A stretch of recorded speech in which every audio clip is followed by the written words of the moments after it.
Athens, Greece, October 29, 1979. In the shadow of the Church of Kapnikarea, an Iranian diplomat felt safest among monks, but he never noticed that 3 of them never prayed. For 7 weeks, men in black robes followed him through markets, festivals, and cafes, counting steps and habits. One detail mattered most: a suppressed Beretta 70 with subsonic rounds that left no echo. Reza Mansouri believed monasteries were neutral ground, places no intelligence service would violate. That assumption became his death warrant. What unfolded was not an arrest or a warning, but a silent execution that rewired Middle East intelligence warfare. This is Operation Sanctuary. Reza Mansouri was born in 1938 in Shiraz, Iran, into a family of minor civil servants who valued discretion above ambition. His formative moment came in 1963 when he witnessed a botched CIA operation in Tehran that left 2 Iranian students dead and the American operatives untouched by consequence. The lesson was immediate. Power belonged to those who controlled logistics without fingerprints. By age 27, Mansouri had mastered French, Greek, and the art of appearing unremarkable.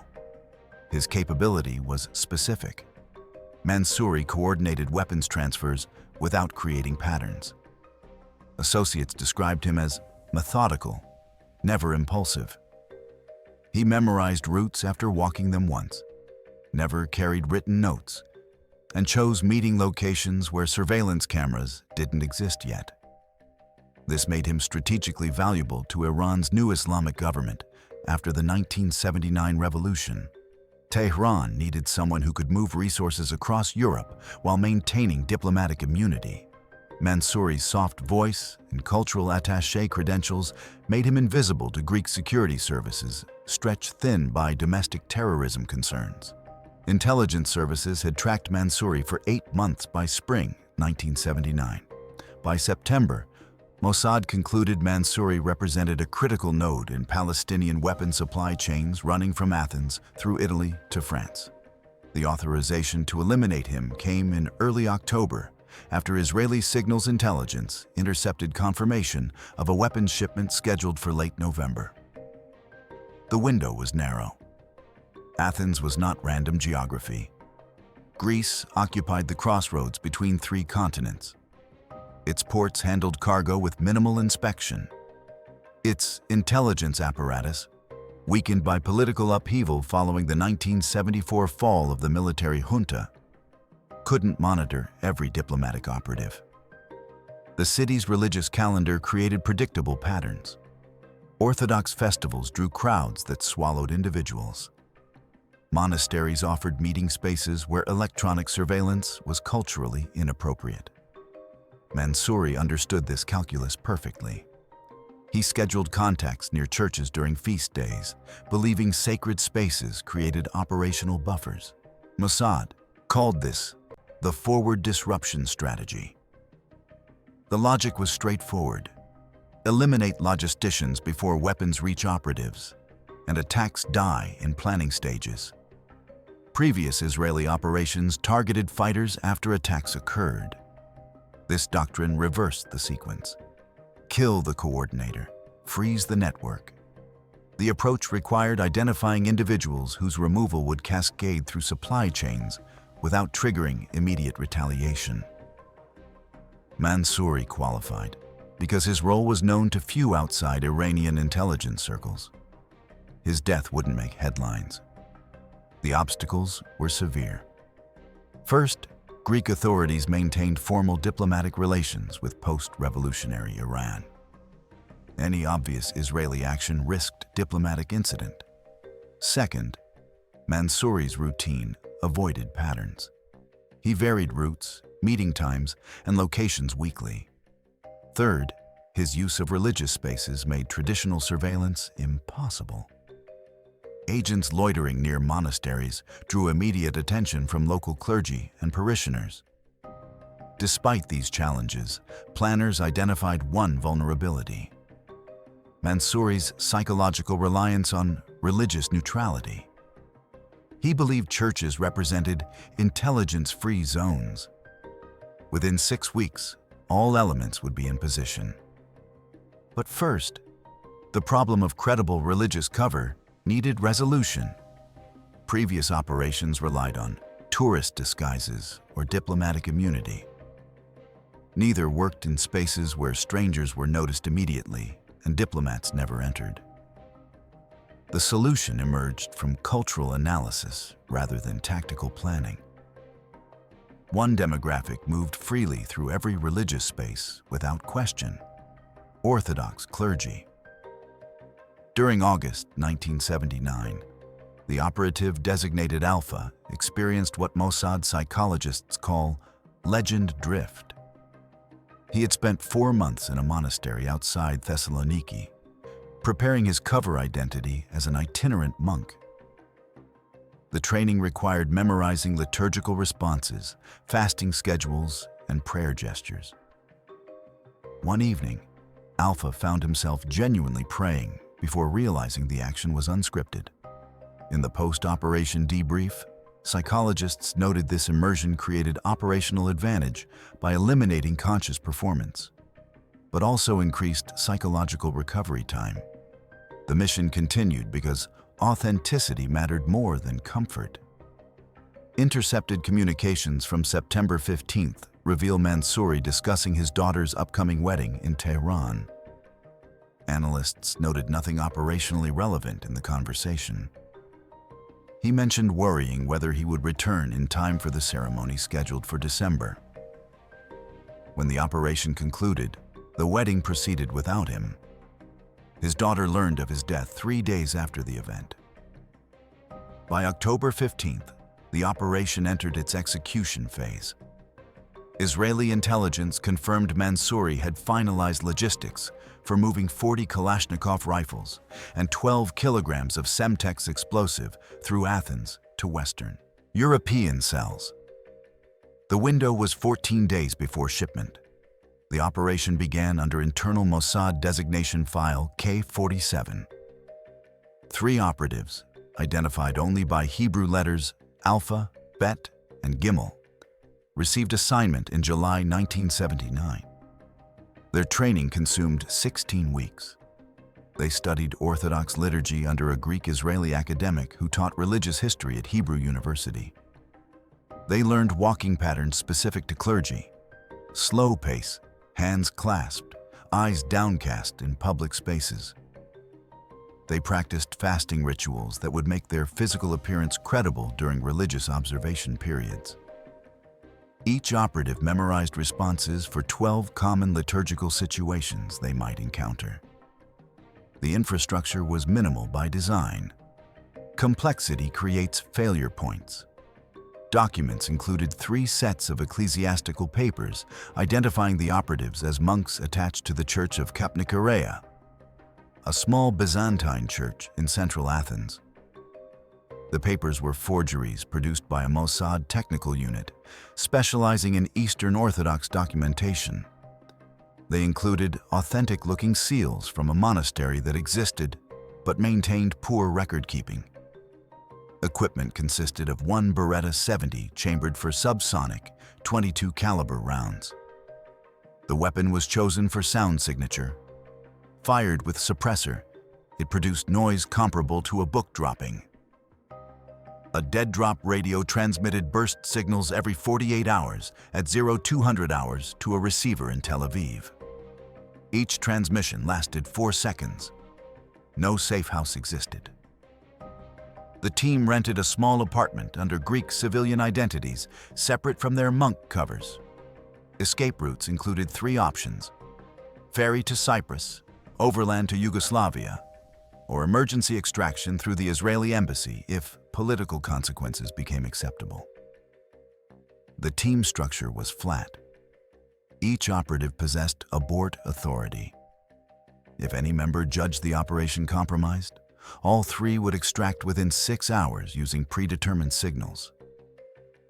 This prevented hierarchy from overriding field judgment.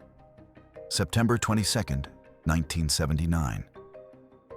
At 0730 hours, Alpha made first contact. Mansouri passed within 2 meters while walking to a cafe near Monasteries Square. The encounter was indirect. Alpha stood outside the Church of Kapnikarea reading a prayer book while Mansouri walked past. No words were exchanged.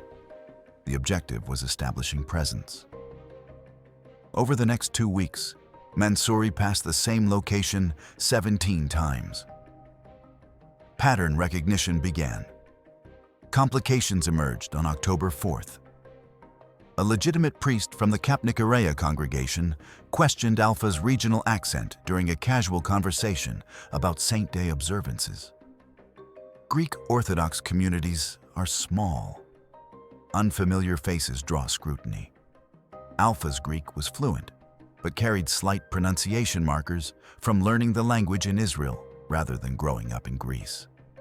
The team adjusted.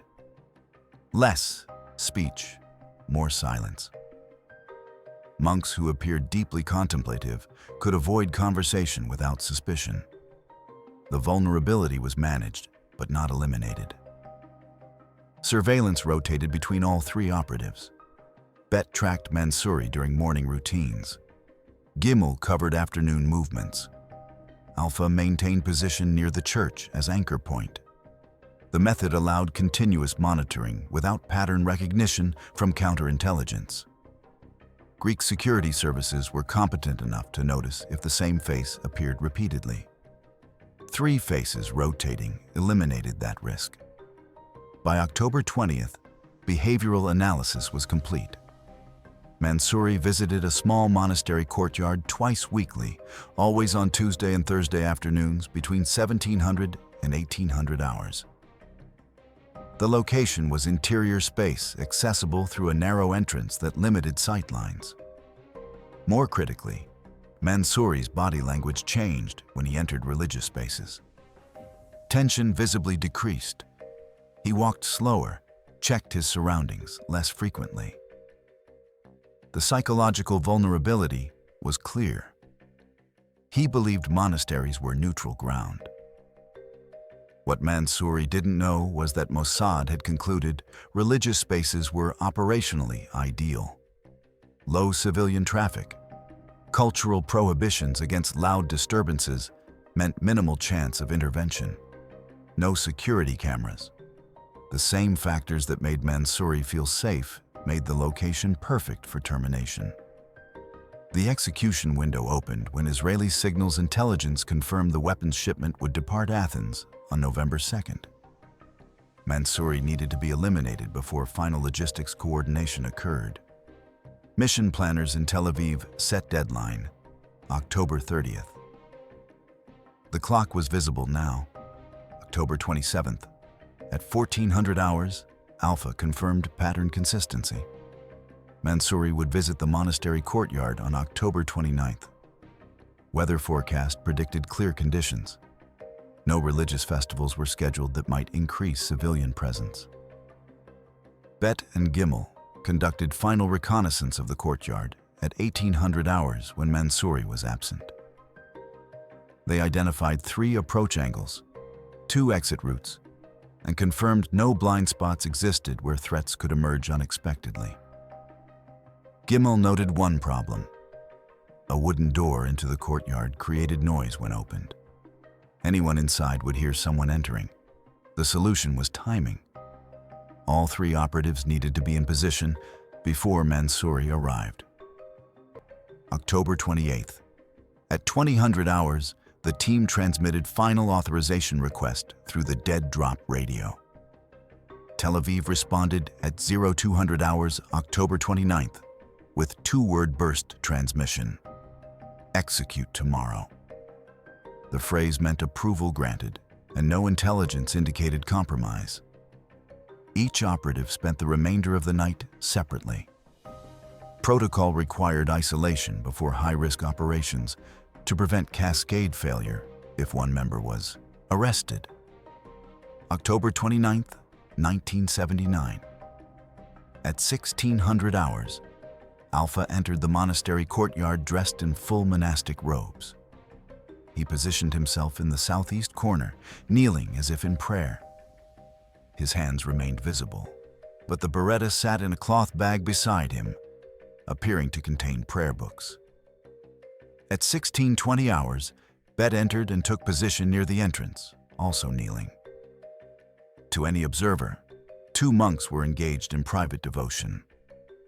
At 16:40 hours, Gimel entered last and remained standing near the wooden door, ostensibly examining a religious icon on the wall.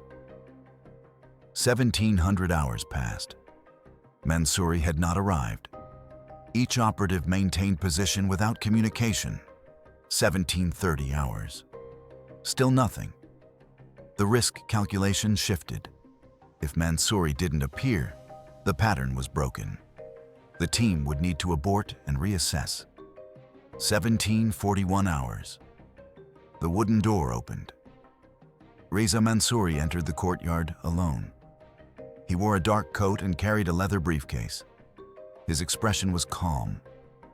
He walked to the center of the courtyard and stopped, appearing to appreciate the quiet after a day of meetings. He set the briefcase down and exhaled slowly. For the first time in 7 weeks of surveillance, he looked genuinely relaxed. At 1742 hours, Bet shifted position to confirm no civilians were approaching the courtyard entrance. Empty. Gimel moved to block the wooden door from inside. Anyone trying to enter would face resistance. Mansouri noticed neither movement. His attention remained on the courtyard's small fountain. At 1746 hours, Alpha rose from kneeling position. Mansouri turned at the sound of movement. He saw a monk standing 3 meters away. No alarm registered on his face. Monks occupied monasteries. Nothing unusual. Alpha raised the Beretta. 2 shots. The first round entered Mansouri's chest slightly left of center. The second hit his neck as he fell backward. The suppressor functioned as specified. The sound resembled 2 soft coughs. Mansouri dropped without crying out. The subsonic rounds prevented the sharp crack that accompanies supersonic ammunition. Total elapsed time from Alpha rising to Mansouri on the ground, 4 seconds. Gimel moved first. He checked Mansouri's pulse. Absent. Bet opened the wooden door slightly, confirmed the entrance path remained clear. No one had heard. No one was coming. Alpha placed the Beretta back in the cloth bag and straightened his robes. At 1748 hours, Gimel exited first, followed by Bet 30 seconds later. Alpha remained in the courtyard for 2 additional minutes, kneeling again as if completing prayers. He left at 1751 hours. By 1800 hours, all 3 operatives had separated, changed from monastic robes to civilian clothes in pre-positioned locations, and begun extraction. Bet headed to Piraeus port, where a ferry to Cyprus departed at 2200 hours. Gimel took a bus toward the Yugoslav border. Alpha remained in Athens for 72 hours to monitor Greek police response before flying to Rome under a different identity. Mansouri's body was discovered at 1823 hours by a legitimate monk who entered the courtyard for evening prayers. The monk ran for help. Greek police arrived at 1839 hours. Initial assessment concluded assassination based on wound patterns. No witnesses came forward. The courtyard location meant no one on nearby streets had sightlines. Forensic analysis recovered both bullets. The .22 caliber rounds and subsonic characteristics suggested professional operation, but bullet deformation prevented definitive weapon identification. By 1900 hours, Greek authorities understood they faced a politically sensitive situation. An Iranian diplomat had been murdered in a religious space in central Athens. Every lead ended in dead ends. The monks described by the discovering priest had vanished. No ecclesiastical records confirmed their assignment to Kapnikarea.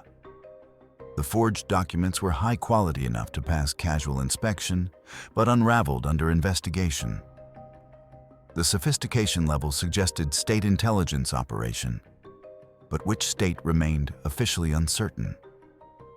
Iran's foreign ministry issued a protest statement on October 30th, accusing Israeli intelligence of violating Greek sovereignty.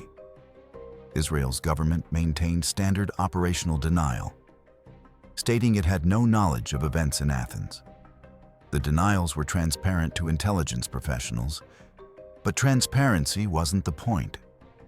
Plausible deniability prevented diplomatic crisis from escalating into open confrontation. Greece filed no formal protest with Israel. The incident remained classified as under investigation indefinitely. The operation achieved its tactical objective. The weapons shipment scheduled for November 2nd never departed Athens. With Mansouri eliminated, Iranian intelligence lost its primary European logistics coordinator. Intelligence gained from documents in Mansouri's briefcase included contact protocols for 6 Palestinian operatives in France and Italy. Israeli intelligence passed this information to European counterparts through back channels. Secondary benefits included psychological impact. Iranian intelligence officers across Europe realized religious cover was no longer protective. What it cost became clear over subsequent months. Relations with Greece cooled measurably. Greek intelligence services reduced information sharing with Israel for 2 years. The operation revealed Mossad's capability to forge Orthodox ecclesiastical documents, forcing religious institutions to improve authentication procedures. For the 3 operatives, consequences were classified. Alpha required 6 months of psychological treatment before returning to active operations. Bet left Mossad in 1981. Gimel's subsequent assignments remained in Tel Aviv rather than fieldwork. Mossad's assessment was that disrupting the weapons network outweighed diplomatic friction with Greece. Whether this proved correct would become clear over the following decade, as Iranian-sponsored attacks in Europe declined measurably through the early 1980s. Was Reza Mansouri a legitimate military target coordinating weapons for militant operations? Or was he a diplomat murdered in a house of worship? One perspective argues that preventing weapons shipments saved civilian lives in France and Italy by eliminating attacks before they occurred. Mansouri's role was operational, not symbolic. His elimination represented precision rather than terrorism. The other perspective argues that weaponizing religious identity and violating sacred space eroded boundaries that protect civilians from intelligence warfare. Once churches become battlefields, nowhere remains neutral. The answer reveals more about your assumptions regarding security versus sanctity than about Mansouri himself. If intelligence services can transform faith into camouflage, wearing robes specifically to kill someone in a courtyard meant for prayer, what's genuinely off-limits? Is that the cost of stopping terror before it starts? Or is it the beginning of erasing every boundary that prevents total war? What's your take? If you were the analyst reviewing this operation afterward, would you file it under necessary disruption or dangerous precedent? Drop your perspective in the comments. If this story made you question where the line sits between security operations and sacred violation, hit that like button. And if you want more intelligence operations where the methods are as fascinating as the targets, subscribe because we're just getting started.